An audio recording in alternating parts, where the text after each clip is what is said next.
Live in ৰিলেশ্যনো এই uniform civil কোডৰ আওতাত আহিব আৰু লিভ ইন ৰিলেশ্যন যদি কোনোবাই লিভ ইন ৰিলেশ্যনত থাকে প্ৰাপ্তবয়স্ক লোকে নিশ্চিতভাৱে তাৰো ৰেজিষ্ট্ৰেশ্যন হ'ব লাগিব আৰু কিবা এই বিধি লিপিবদ্ধ আকাৰত যিখিনি থাকিব তাৰ উলংঘন হ'লে পেনেল প্ৰভিজনো থাকিব আৰু সেইটো নিশ্চিতভাৱে অসমত বসবাস কৰি থকা সমূহ ভাৰতীয় নাগৰিকে জাতি ধৰ্ম ভাষা নিৰ্বিশেষে ইয়াক স্বাগতম সেইবাবেই জনাব লাগে। এই মেৰেজ ৰেজিষ্ট্ৰেশ্যনৰ যিটো কথা আছে তাত মেৰেজ বা ডিভোৰ্চ ৰেজিষ্ট্ৰেশ্যন হ'ব লাগিব, নহ'লে বিধি অসন্মতে হ'লে সম্ভৱতঃ পেনেল প্ৰভিজনো আছে। যিহেতু মই দৃষ্টিগোচৰ হোৱা নাই সেই বিষয়ে মই কোৱাৰ পৰা বিৰত থাকিলোঁ। ইছলামিক সমাজখন আৰু ইছলামিক সমাজৰ মহিলাবৰ্গই আটাইতকৈ বেছি উপকৃত হ'ব, কাৰণ ইছলামিক সমাজখনত আটাইতকৈ বেছি প্ৰিভেলেণ্ট পলিগেমি আৰু চাইল্ড মেৰেজ। UCCৰ জৰিয়তে নিশ্চিতভাৱে ইছলামিক সমাজত বহুল প্ৰচলিত এই পলিগেমি বহু বিবাহ সেইটো বাৰণ হ'ব আৰু তাৰ লগতে চাইল্ড মেৰেজৰ যিটো প্ৰৱণতা আছে সেইটোও নিশ্চিতভাৱে বাৰণ পাব আৰু সেইবাবে মই অনুধাৱন কৰোঁ যে অসমৰ ইছলামিক সমাজৰ যি মহিলাবৰ্গ আছে তেওঁলোক আটাইতকৈ বেছি উপকৃত হ'ব। Article 44 of the constitution of India, অৱশ্যে আৰ্টিকল 44টো ডাইৰেক্টিভ প্ৰিন্সিপালছ অফ ষ্টেট পলিচিৰ অন্তৰ্গত। তাত লিপিবদ্ধ আকাৰত আছে that every citizen of India should be governed by a uniform civil code.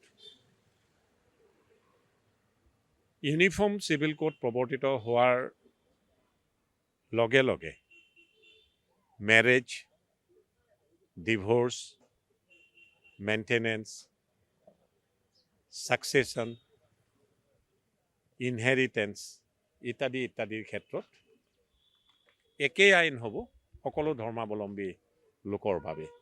সি হিন্দু ধৰ্মাৱলম্বীয়ে হওক, খ্ৰীষ্টান ধৰ্মাৱলম্বীয়ে হওক বা ইছলাম ধৰ্মাৱলম্বীয়ে হওক। এতিয়া আদালতৰো যথেষ্ট সময় অপচয় হয় এই বিষয়বস্তুবিলাকত। পুনৰবাৰ দোহাৰিলোঁ, marriage, divorce, maintenance, succession, inheritance, adoption, প্ৰধানতঃ এই 6টা বিষয়বস্তু।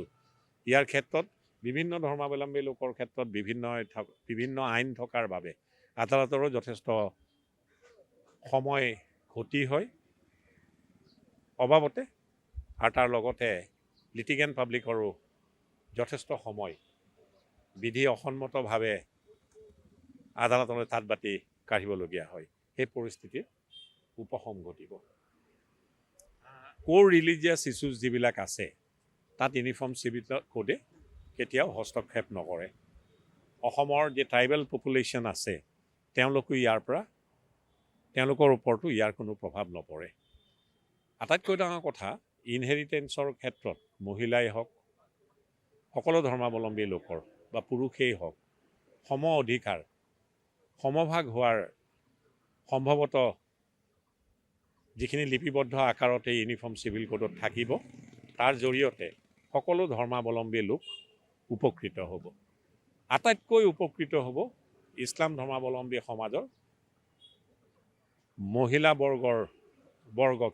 এইবাবেই যে ইছলাম ধৰ্মত অসমৰ ইছলাম ধৰ্মাৱলম্বী লোকৰ ক্ষেত্ৰত মই অসমীয়া ইছলাম ধৰ্মাৱলম্বী মানুহখিনিৰ কথা কোৱা নাই, যিখিনি মানুহ বৰ্তমান সম্ভৱতঃ ভাৰতীয় নাগৰিক হৈছে, বাংলাদেশী পূৰ্ববংগীয় মূলৰ, তেওঁলোকৰ সমাজখনত মহিলাবৰ্গ নিপীড়িত নিষ্পেষিত আছিলে, কিয়নো পলিগেমি প্ৰৱৰ্তন যথেষ্ট বেছি আছিলে।